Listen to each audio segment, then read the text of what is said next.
بیوی ہو تو ایسی۔ ایک بادشاہ اپنے محل کی چھت پر ٹہل رہا تھا۔ ٹہلتے ٹہلتے اس کی نظر محل کے نزدیک گھر کی چھت پر پڑی، جس پر ایک بہت خوبصورت عورت کپڑے سکھا رہی تھی۔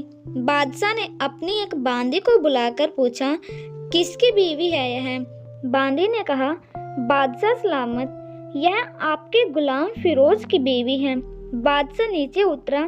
بادشاہ پر اس عورت کے حسن کا جال سا چھا گیا تھا۔ اس نے فیروز کو بلایا۔ فیروز حاضر ہوا تو بادشاہ نے اس سے کہا، فیروز، ہمارا ایک کام ہے۔ ہمارا یہ خط فلاں ملک کے بادشاہ کو دے آؤ اور اس کا جواب بھی ان سے لے آنا۔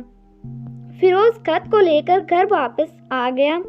اس نے خط کو اپنے تکیے کے نیچے رکھ دیا، سفر کا سامان تیار کیا، رات گھر پر گزاری اور صبح منزل مقصد پر روانہ ہو گیا۔ اس بات سے لاعلم کے بادشاہ نے ان کے ساتھ کیا چال چلی ہے وہ بالکل بے خبر تھا۔ ادھر جیسے فیروز نظروں سے اوجھل ہوا، بادشاہ چپکے سے فیروز کے گھر پہنچا اور آہستہ سے فیروز کے گھر کا دروازہ کھٹکھٹایا۔ فیروز کی بیوی نے کہا، کون ہے؟ میں بادشاہ ہوں، تمہارے شوہر کا مالک۔ بادشاہ نے کہا۔ تو اس نے دروازہ کھولا۔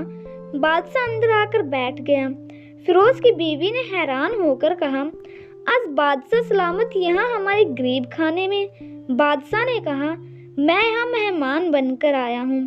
پھر اس کی بیوی نے بادشاہ کا مطلب سمجھ کر کہا، میں اللہ کی پناہ چاہتی ہوں آپ کے اس طرح آنے سے، جس میں مجھے کوئی خیال نظر نہیں آ رہی۔ بادشاہ نے غصے میں کہا، یہ لڑکی کیا کہہ رہی ہو تم؟ شاید تم نے مجھے پہچانا نہیں، میں بادشاہ ہوں، تمہارے شوہر کا مالک۔ فیروز کی بیوی نے کہا، بادشاہ سلامت، میں جانتی ہوں کہ آپ بادشاہ ہیں، لیکن بزرگ کہہ گئے ہیں کہ شیر کو اگرچہ جتنی بھوک لگی ہو وہ مردار تو نہیں کھانا شروع کر دیتا۔ اور کہاں بادشاہ سلامت تم اس کٹورے میں پانی پینے آئے ہو جہاں تمہارے کتے نے پانی پیا ہے؟ بادشاہ اور اس عورت کی باتوں سے بہت شرمسار ہوا اور اس کو چھوڑ کر واپس چلا آیا، لیکن اپنی چپل تو وہیں بھول آیا۔ یہ سب تو بادشاہ کی طرف سے ہوا۔ اب فیروز کو آدھے راستے میں یاد آیا کہ جو خط بادشاہ نے دیا تھا وہ تو گھر پر ہی چھوڑ آیا۔ اس نے گھوڑے کو تیزی سے واپس موڑا اور اپنے گھر کی اور لپکا۔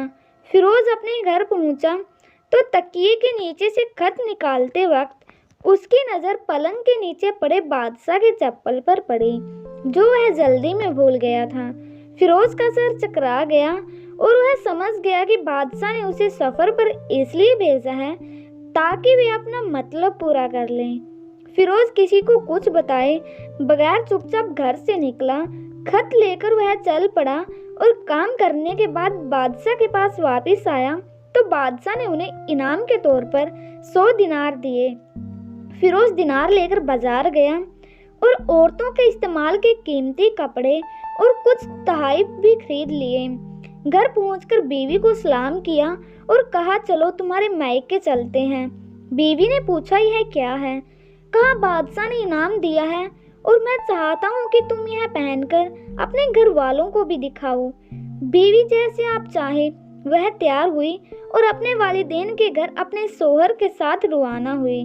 داماد اور بیٹی اور ان کے دوارا لائے گئے تحائف کو دیکھ کر وہ لوگ بہت خوش ہوئے۔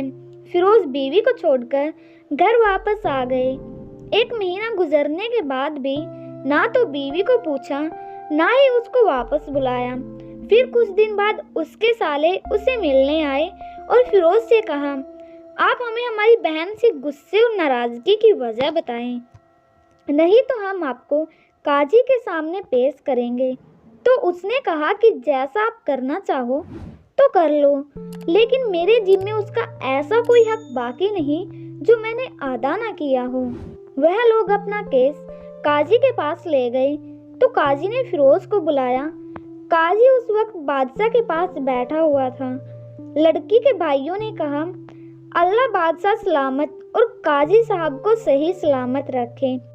قاضی صاحب، ہم نے ایک سرسبز باغ درخت پھلوں سے بھرے ہوئے اور ساتھ میں میٹھے پانی کا کنواں اس شخص کے حوالے میں دیا تھا۔ اس شخص نے ہمارا باغ اجاڑ دیا اور سارے پھل کھا لیے، درخت کاٹ دیے اور کنویں کو خراب کر کے بند کر دیا۔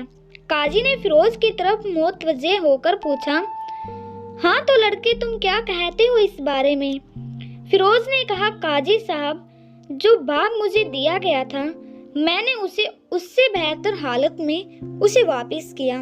قاضی نے پوچھا، کیا اس نے باغ تمہارے حوالے ویسے ہی حالت میں واپس کیا جیسے پہلے تھا؟ انہوں نے کہا، ہاں ویسے ہی حالت میں واپس کیا ہے، لیکن ہم ان سے باغ واپس کرنے کی وجہ جاننا چاہتے ہیں۔ قاضی نے کہا، ہاں فیروز، تم اس بارے میں کیا کہنا چاہتے ہو؟ فیروز نے کہا، قاضی صاحب، میں باغ کسی بغض یا نفرت کی وجہ سے نہیں چھوڑا، بلکہ اس لیے چھوڑا، ایک دن جب میں باغ میں آیا تو اس میں نے شیر کے پنجے کے نشان دیکھے تو مجھے خوف ہوا کہ شیر مجھے کھا جائے گا۔ اس لیے شیر کے اکرام کی وجہ سے میں نے باغ میں جانا بند کر دیا۔